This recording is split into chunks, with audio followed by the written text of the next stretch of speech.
పాకు home made అనమాట. ఎన్ని home May Day, అందుకని మేము ఆర్డర్ పెట్టుకున్నాము. మొత్తం అంతా డ్యామేజ్.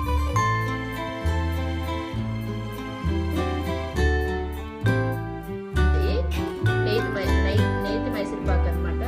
టేస్ట్ చూస్తాను.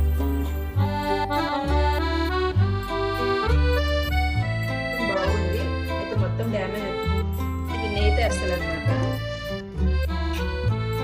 టేస్ట్ బాగుంది కానీ కొంచెం గట్టిగా ఉన్నాయి.